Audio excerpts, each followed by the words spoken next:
of the Prophet Muhammad, peace be upon him, was a splitting of the moon. This is something that showed the world that he was no doubt a true prophet. Now, as a Muslim, we believe in this, as we believe in some great miracles of other prophets like Jesus, peace be upon him, and Moses splitting the ocean and so on. And what is the evidence as a Muslim is the verses from the Quran in Surah Qamar. اقتربت الساعة وانشق القمر وإن يروا آية يعرضوا ويقولوا سحر مستمر. First two ayat, these two verses clearly state that this happened. Now some people, they say, oh, this didn't happen, this will happen closer to the Day of Judgment and so on.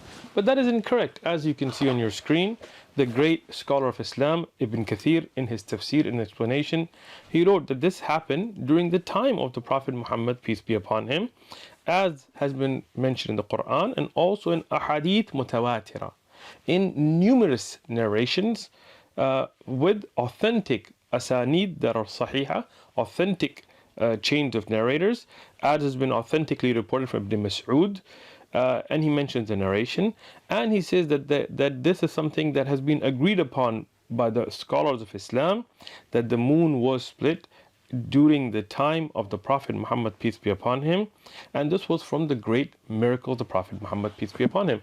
So from the Quran itself, from the mutawatir sahih ahadith, and from the agreement of the scholars of Islam, we know this happened. But what about the skeptic? What about the atheist? What about the agnostic? What about somebody who says that this is an extraordinary event, and this type of a claim that is an extraordinary claim requires extraordinary evidence? Okay, so this video is really for them. Let's talk about where did the moon come from. As you see, the moon that we see in front of us, at night, out, bright, where are the origins of the moon? So there are some theories, and NASA and all these organizations that go out and they research, they have no eyewitness accounts. But one of the theories is that there was a giant impact. This hypothesis has been put forward that a Mars-sized planet called Thea crashed into the Earth, and what you will see is a picture of an artist's imagination, renderation of what it might have looked like. Obviously we have no video, we don't have a Twitter approved YouTube video to post of it, but NASA and others have said that there was a giant impact that hit the Earth, and debris from the Earth came out from this impact and formed over long periods of time, mostly about 4.5 billion years ago, and it formed into the moon that we have today. Okay, now this is an extraordinary claim as well, without any actual evidence. What are some of the indications that this may have happened? Well, they said, well, the moon has an orbit kind of like the Earth and its core and this, and they found many traces, even though we have no such crater that we can point to on Earth that where this impact happened and so on. But they found traces on the moon and things, and they deduced this, and this is taught to us in university classes and in high schools and so on. Even though we have no eyewitness account, we have no actual physical evidence and so on. Things like this are accepted with certain evidences, even if they are not something that we can play on a video on our computer screens, right? For example, in history we're told about the 7 wonders of the ancient world, 7 marvelous, extraordinary wonders that were there in the ancient world. One of them is still standing, and that's the pyramids in Giza. So that one we can go look at, no doubt. But the other 6 we have no actual evidence for. The Hanging Gardens of Babylon, for example, which would be in current day Turkey, but in reality there's no physical evidence of them at all. So why do we teach them in history? Why do we accept them? Because we do have some oral traditions. We don't have any written first-hand reports of them. We have no physical evidence of them, but based on many oral traditions, most historians would agree that they did exist. The temple of Artemis, the statue of Zeus in Olympia, Greece, again, none of that stands today. We have no first-hand eyewitness accounts, but from oral traditions about having seen these places. We believe they existed. The lighthouse of Alexandria, something insane. Look at the pictures that you have, and these are all artist renditions because we don't have any actual pictures. We didn't have cell phones or Canon cameras to go out and take pictures of them. But based on oral traditions, we do believe that these extraordinary structures existed. The famous Colosseum, the Colossus of Rhodes, all of these extraordinary historic accounts have no eyewitness. So, having said that, we would deduce that even oral traditions are accepted to believe in some very extraordinary claims. But the splitting of the moon is no doubt more amazing. It's something amazing. It's something that is not like a huge building or something like this. So we would want some really extraordinary proof. And no doubt, the splitting and uniting of the moon in a single night is something amazing, something that is very extraordinary, something that it's not a naturally occurring event. We as Muslims are not claiming that this was some kind of a natural event, that some asteroid just came and hit the moon. No, this was a miracle. This was a sign from the creator of the universe that this man, Muhammad, peace be upon him, is a true prophet of God. So, is it even scientifically possible? That's the first question that we're going to address tonight. Is it scientifically possible that a moon can break or merge, and then become one moon? Can it even happen? Well, according to NASA, and I'm putting a link to NASA's website, many of these pictures that are being shown are from NASA themselves. They're not doctored, they're not edited, they're not photoshopped. These are NASA pictures. Now, I am not claiming that NASA is in agreement with a lot of these things. What I am showing is what their research showed, and you can look at it on their website. So NASA sent a rover to Saturn, Cassini, and spent 20 years. It was sent out in 1997. The pictures that you're looking at are from that rover, that it went out to look at the moons of Saturn and look at Saturn itself, and spent 20 years in space. And in 2017, it crashed onto the surface of Saturn and it's destroyed. But those images we still have. So let's look at some of these images of Lepidus. Lepidus is one of the moons of Saturn. And if you look at it, you see this ridge that NASA has shown. This is a mystery. They wondered, why is there such a ridge?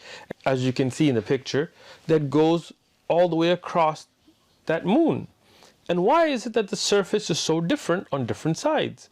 Well, according to NASA, one of the accepted theories is that this was an impact, two moons, or a body that separated at a certain time, crashed in, and as you can see an artist's rendering of it, to make the moon today. And after scanning the surface, this is what they have come up with, that two separate bodies came together, and today it's one moon.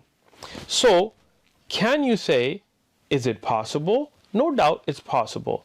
But that is not our moon, right? That is something in Saturn, okay? So let's talk about our moon. If you look at the picture on your screen today, and this again, you can find all of these on NASA's website itself, and I've put a link in the description. You'll have to search around there. The moon has our moon, the Earth's moon, has two very different faces. One that is facing towards the Earth and one that is facing away from the Earth, and they're very different. Well, why is that? One of the theories that's put forward by NASA themselves is that this is because there was a merging, and this is now the picture you have on your screen. This is also an artist's rendering of a theory put forward by NASA scientists, that there was a merging of two moons into one, in our moon, of the Earth's moon. So what does this tell you? That no doubt it is very possible that our moon has been merged back together. And one of the evidences that you can find for this, as you will see in the picture now, are these ridges, which are called rima meaning grooves, right? And there is the Rima Artadias, which is 300 kilometers. In fact, all across the moon, in different places, you will find these cracks. Well, what causes them? There are many theories. One of them being that, as we mentioned before, that the two moons that collided caused these ridges. One of them being their volcanic tunnels and so on. I'm not claiming that NASA knows the answer, but they have taken these pictures and put forward these theories as well. So, how can we be sure, or that how did the moon ever split and come back together? Well, I mean, the only way we could really know is if we had eyewitness accounts. Wouldn't that be amazing if we actually had eyewitness accounts? Well, we do. We do have eyewitness accounts. Let me begin with those. There is, during the time of the Prophet Muhammad, peace and blessings be upon him, there is an event that happened where the people of Mecca, the non-believers of Mecca, challenged the Prophet Muhammad, peace be upon him, and said, if you're a true prophet, split this moon, split it in two and bring it back together. And the Prophet Muhammad, peace be upon him, told them that if I do this, will you believe? They said yes. He said okay. And he prayed to God, to the Creator, to Allah. And Allah split the moon. And eyewitnesses saw this. And I know this is an amazing, extraordinary event. That's why we call it a miracle. And it came back together the same night. Now, a skeptic would ask, okay, well, who saw this? Obviously the Prophet Muhammad, peace be upon him. But you could say, well, he's the one that's performing this, so, who else saw it? Well, we have in his historic documentation, in a book called Sahih al-Bukhari, we have the narration from Ibn Mas'ud. Ibn Mas'ud is one of the companions of the Prophet Muhammad, peace be upon him. And in the narration that is on your screen now, he reports this to have occurred as well. Now, you could say, okay, well, who's Ibn Mas'ud? Ibn Mas'ud, we know exact details about this eyewitness. What was his name? His name was Abdullah. What was his father's name? His father's name was Mas'ud. What was his mother known as? Abd. Did he have siblings? Yes. For example, he had a brother named Utbah. Okay, was he married? Yes. His wife was named Zainab. Did he have children? Yes. We know all of those details. We know who his son was, we know who his father was, we know he was born in 594, we know that he died in 653. So this person who was an eyewitness, and his credibility, his abilities, his history is well known. Okay, but who did he tell this event to? Well, as you can see on your screen, he told it to Abu Ma'mar. Well, who's Abu Ma'mar? His name is Abdullah. Well, who's his father? His father is a man named Sakhbara. Well, who did he tell it to? He told it to a man named Ibrahim al-Nakhai. Ibrahim, who is Ibrahim al-Nakhai? He is the son, his name is Ibrahim, his father's name is Yazid. Well, who's his grandfather? His grandfather's name is Qais. Well, who did he tell it to? He told it to Sulaiman. Well, who is Sulaiman? Sulaiman ibn Mahran al-A'mash. So you see, the entire community that heard this event, the chain of narrators are all well known to us. All the way to Imam Bukhari and At-Tirmidhi and other historians that wrote down this event.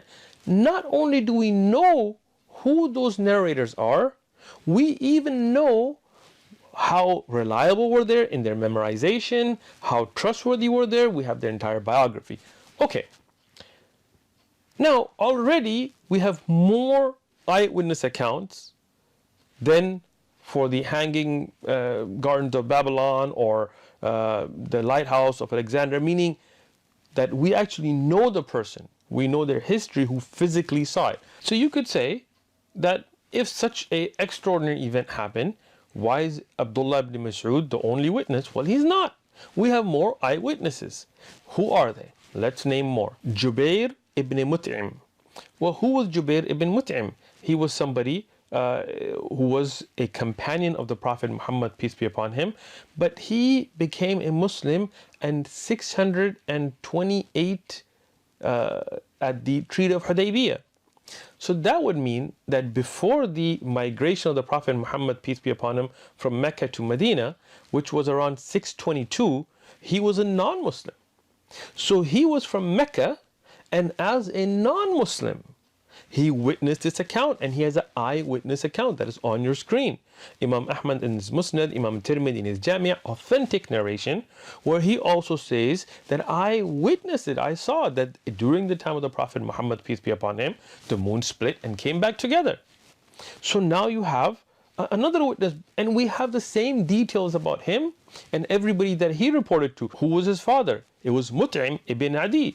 Who did he have a son? Yes. One of his sons was Nafi' ibn Jubair. When did he die? 679. So with all of that clear detail, we have another eyewitness. First, that Abdullah ibn Masud, who was a Muslim already, and the other, Jubair, who was not a Muslim at that time, that later accepted Islam. Okay, well, so you got two. How many else can you give us? Many more. Hudayfa ibn Yaman. Hudayfa ibn Yaman, he was also a companion of the Prophet Muhammad, peace be upon him. We have the exact same details: father, mother, children, where he lived, how good was his memory, what kind of a person was he, what he did. All of that detail is present, and Abu Nu'aym and Al-Bayhaqi and others have mentioned his narration. So this is also, it's on your screen. He was also an eyewitness to the account. More, let's give you more. Anas ibn Malik.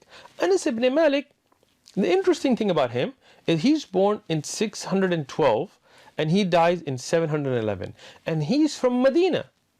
And he, in Sahih al-Bukhari, he also witnesses this event. So that means the people of Medina were also witnesses to this event. Okay.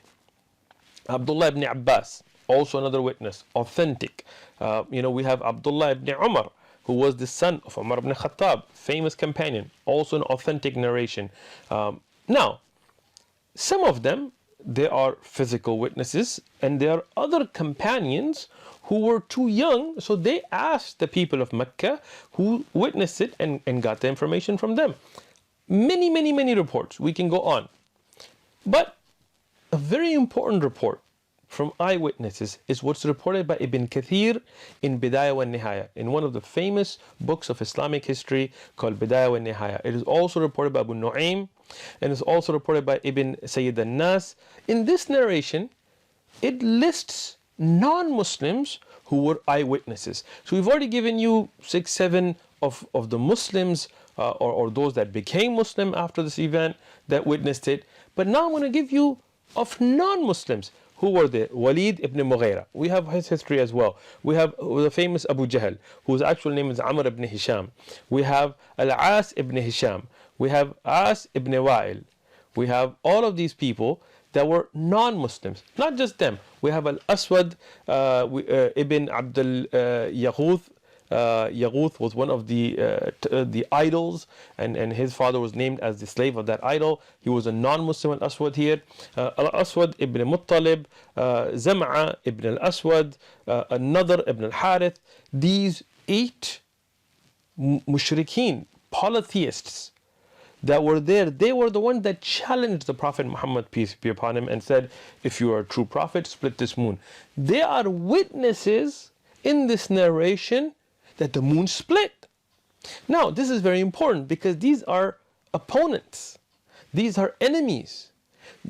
If the moon didn't split, they would be the first one to come out and say, you know what? We put this challenge and it didn't happen. But they were all eyewitnesses, even as enemies, that the moon did split. Ibn Kathir had this in Bidayah wa Nihaya, and I put the reference and the scan of the book. This is in Arabic, obviously, on the screen. Al-Hafidh Abu al-Qasim al-Tabrani, the famous scholar of history, and others, Al-Qadi Iyad and others have mentioned this narration. Now, Qadi Iyad, one of the great scholars, historians, in his book called Shifa, Sayyid Nas, another great scholar in his Uyun al-Athar, and I put the pictures on the screen for you to know about these books. They mention a very important narration, and Ibn Kathir has this in Bidayah wa Nihaya, that not only did these enemies of the Prophet Muhammad, peace be upon him, witness this, but they said that if this man, Muhammad, peace be upon him, has done some kind of magic, this is a trick, then he may have fooled us, but he will not have fooled the whole world. This is a skeptical question, and this is good. So they said, we will ask those caravans that were out to Yemen or to Syria, that were out, that were not in Mecca, whether they saw this event or not. And this is a question that somebody may have. If this event happened, why did people outside of Mecca not see it? Well, they did. In this narration, they asked the caravans that returned to Mecca, and every single one of them confirmed that they also saw the moon split. So now this is very important, because not only did the people of Mecca and a report out of Medina and proponents and opponents all see this as eyewitness accounts, but people that were outside in caravans in Arabia also saw the same event. And this is something that was mentioned in the Quran. If any of the polytheists, the mushrikeen, the idol worshippers, saw this in the Quran and had not witnessed it, they would have objected to this. In the later time, this happened in Mecca, after the migration of the Prophet Muhammad, peace be upon him, to Medina, and then coming back at Fath of Mecca, the victory of Mecca. They would have said, hey, in your Quran it says the moon split, but we didn't see it. But they didn't, because those mushrikeen, those polytheists, they themselves saw the event as well. Now, as a skeptic, somebody who's agnostic, somebody who's going to question, they may say, okay, you have reports out of Mecca and Arabia and these caravans and Medina, but what about other parts of the world? If some great event like this happened, like the moon splits, then surely people in other parts of the world would have seen it. Well, first thing, it is unrealistic to expect that people would have seen it in the daytime, right? Because we can't see the moon in the daytime. So, you know, in parts of North America and South America and Europe, if you look at time, if it was the early part of the night, obviously this wasn't midnight or 2, 3 a.m. because then people would have been asleep in those days. In the early part of the night, if the moon split, when the people were out, that means that in Europe and the United States, which obviously didn't exist at the time, but let's say North America and South America, it would be daytime. Night had not come. The sun begins its cycle from the east and sets in the west. So that means it would have been daytime. It is unrealistic to expect them to have seen it. Although if you go way back into Japan and Fiji and these areas, then it would have been probably getting very, very late. So most people would have been sleeping. But where is it likely that somebody could have seen it other than Arabia? Well, there could have been reports, no doubt, out of places like India, because Al-Hind, which would be east of Arabia, it would still be, you know, the earlier part of the night. Okay, so why don't we have any reports from there? Well, we do. In the book called Qissatul Shakaruti Farmat, which is in a manuscript format, the actual handwritten manuscript in the British Library, there is evidence that has been produced that there was an account in India regarding this by a king of Kerala, of southern India, that saw this, and later when he met Muslims, he became a Muslim. Now, you can question that report, and I did as well. We want to make sure that we're looking at authentic, well-established history. No problem. So what I did is I emailed the British Library and I asked them about this, and I'm going to read off their email. So the inquiry I sent was to the British Library, which is at 96 Euston Road, London, NW1 2DB, United Kingdom. And I called them and I emailed them and I requested information about this manuscript. The response I got is from the Asian Africa Reference Services India office, that's a subdivision of that service, from the India Office Papers, Oriental Language Publications and Oriental Language Manuscripts. They said, we are pleased to confirm that we do indeed hold in our collection a composite manuscript, and the reference number is IO Islamic 2807. On portfolios 81 through 104 verso, there is an account of an Indian king having witnessed the splitting of the moon and converting to Islam. The manuscript is entitled Qissatul Shakuruti Firmad and is listed in our published catalogs with the following: a fabulous account of the first settlement of Mohammedans in Malabar under King Shakuruti Krenagoro, a contemporary of Muhammad, peace be upon him, who was converted to Islam by the miracle of the division of the moon. So there is such a manuscript, but can you say this was a first-hand account? Can you say this is a historically acceptable account? Well, they are, the library in Britain is not qualified to do that. They can just tell you there is a manuscript. So what I did is I reached out to the National Digital Library of India. And this is a project in India where they have taken many manuscripts across India, and they have made a project of digitally scanning them and putting them up. This is a central library. It is an ISO certified library, as they have put in their email, under ISO 9001:2015, and so on and so on. So I emailed them about this manuscript and if there were any other historic documentation that they had. After a long time of me waiting and sending additional emails, I got a response from them. And they said, thank you for your question about the manuscript Qissatul Sakarwati Farmad. There is a digital copy of the translation from the Israel Oriental Studies Journal by Dr. Yunan Friedman. So there's actually a translation. We say we do not house the original manuscript as it is housed in the British Library in London, which is the first people that I had contacted.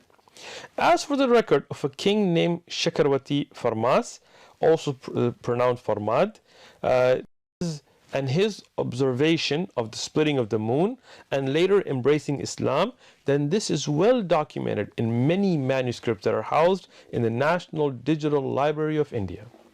The name Shiraman Perumal, and I may be mispronouncing this, is a title that is often ascribed to kings who ruled Kerala from the Chera dynasty before 1000 AD.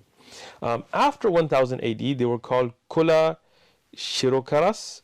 So just the fact that that title was named under Chiriman shows that this was a very early report and an early writing. Now, according to their email, they said there are numerous oral and written traditions that state that Chiraman Perumal, the Chera king, called Shanakara Varman and Shakaramati with the title of Chiringal Perumal, sorry, I'm probably butchering these names, but who ruled from 621 to 640, and again that would put him exactly at the time of the Prophet Muhammad, peace be upon him's early time, because the Hijrah was around 622, so that would mean that his rule would be right before the migration of the Prophet Muhammad, peace be upon him. Witnessed the splitting of the moon, and when he met Muslim traders, he converted to Islam, according to these reports, and they will mention books here, in 627. This is recorded in Tarikh Zuhur al-Islam fil Malibar, an early manuscript on the genesis of Islam in Kerala, housed in the digital library, and they give the manuscript number here. This is supported by what is documented in the book Tuhfatul Mujahideen by Sheikh Zainuddin, and this was also confirmed by Dr. Hermann Gundrit, a German Christian missionary, scholar, and linguist. This is also, his work is in the digital library, and they've given the manuscript number here as well. Dr. German Gundrit speaks of two Chera kings who went to Mecca, Shankarwanmarama, during the first century of Islam, and Rama Varma Kulashkankaram in the later, who would also be called under the title of Sherman Perumal. This account is also, in fact, recorded by the Portuguese writer Dorte Barbosa. And we have a manuscript here in the digital library for that as well. He writes about a mighty king named Sherman Perumal who ruled Kerala, converting to Islam, and ordered the Sherman Mosque, which is still standing in India. This was built in 629 AD after the death of Sherman Perumal, who died in the Arabian Peninsula, according to these reports. This is also confirmed by another Portuguese writer named Joás de Barros and Diogo Alcortos. Both of them have confirmed these events as well in their historic writings that have been recorded in manuscripts that are in the digital library. He ends this email with, in India, it is well known part of our history, and the accounts of Chera kings who witnessed the splitting of the moon is well accepted as a historically proven record with oral and written traditions. Other historic events of that time period are accepted based on such reports. This is also an account that was witnessed by Ratan al-Hindi, who also converted to Islam, as recorded in Al-Isaba of Ibn Hajar. Now, this is the end of the email from the National Digital Library of India Project, Central Library. They gave their ISO certification, phone number and contact information in Kharagpur. Now, this was very interesting to me because I actually have the book Al-Isaba and I looked it up. That is this something that has been mentioned by Ibn Hajar Asqalani? And there is a report, and I've put the report up on the screen by Ibn Hajar Asqalani. In summary, when we look at an extraordinary claim, no doubt we have provided here extraordinary evidence. Eyewitnesses, and not just eyewitnesses, those that were proponents and opponents, those that were in the same city of Mecca and those that were outside of Mecca. Those reports are all eyewitness first-hand reports that have been verified and documented. On top of that, we have seen reports that are historically acceptable. They do not meet the level of criterion that Islamic scholars have for checking of Jarh wa Ta'deel, but they are acceptable reports, historic reports out of India, of multiple sources that orally and in written format have documented that there was a king in India that witnessed this and later accepted Islam. The mosque that was built, and there's a picture of the mosque here, it is still standing. It has been through fires and so on, but it is such a well accepted fact that this mosque was built by that king after his accepting of Islam, after his witnessing the splitting of the moon, that even the Prime Minister of India made a gold replica of it to give a gift to the King of Saudi Arabia, showing the history of Islam in India. And there's a picture of this that I've put on the screen here for you to see. All the information about the kings of India and what happened during that time frame have been accepted through such reports. So this, collaborated by the eyewitness accounts in the time of the Prophet Muhammad, peace be upon him, that are no doubt verified, show clear evidence. There is more evidence presented here than for most of history. Columbus coming to South America and where he landed and what happened between him and the Incas and the Aztecs and so on. Who were the eyewitnesses to these accounts? Who did they tell this account to? Who were their parents? Who were their children? How reliable was their memory? We don't know. Because of those oral traditions, because of writings that are way after them, we accept these accounts. So what I say is, when you have eyewitness accounts, people who were verified that saw this, proponents, companions of the Prophet Muhammad, peace be upon him, also opponents, polytheists, not only that they were present there, but in other parts of Arabia that saw this event. And not just that, even when this claim was put forward, none of the polytheists for years after that were present ever challenged it.